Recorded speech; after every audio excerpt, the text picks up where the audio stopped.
tumekuwa marafiki kwa miaka mingi sana. Tukiwa wakereketi wa chama kubwa, chama cha ODM. Tukiwa vijana wa baba. Ndio sababu niliamua leo hii sitafanya kazi yoyote. Nitakuja hapa nijiunge nanyi kwa hii sherehe ya muhimu. Mnajua kule kwetu Siaya, hasa constituency yangu ya Ugunja, saa ingine unaweza kosa kujua nani Mluya, nani Mjaluo. Si ni kweli? Si ni kweli kabisa.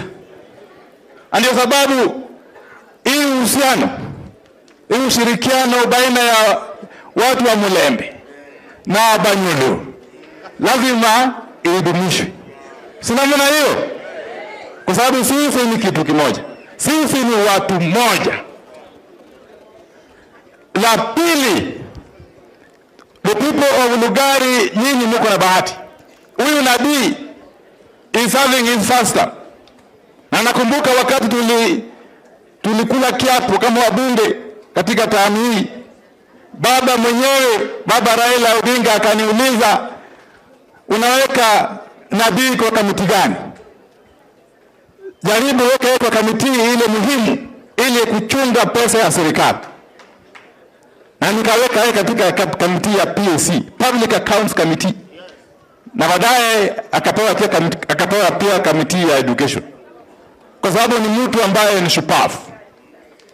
Nilifurahi sana wakati nilikuja hapa nikapata chama cha ODM bado iko imara. Siko imara. Na hii county government ya Kakamega ni serikali ya ODM. Ikiongozwa na Mheshimiwa Baraza. Ombi langu ni moja tu. Nataka uhusiano mwema baina ya MCS. We want a cohesive county assembly. A united county assembly where the majority is ODM. Ndio mfanye kazi pamoja na governor, mfanye kazi ya oversight mkiwa united. Nikimalizia, mimi najua kazi yangu ni kusema ukweli.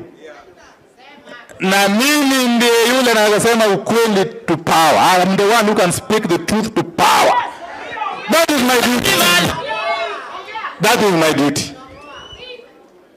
You know, if you say that development has to come down here, through ministers, through Papa Aroma, and so on and so forth.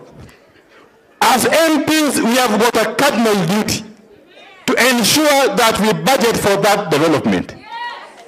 No development can come here unless it is factored in the budget, including this road we are talking about here.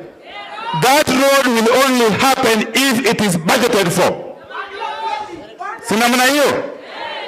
It will not just happen because we are in government. Never. Never. Governments work through plans, and budget is one such plan. Hii shida tunayo wakati huu. Mheshimiwa Waziri, hii ndio wakati wangu wa kwanza kukutana na wewe katika mkutano kama huu. In fact, the first time I'm meeting a minister in this government in public. To be frank, I'm being very honest. And therefore, I want just to say one thing. The issue of the doctor strike is so serious that it cannot be wished away.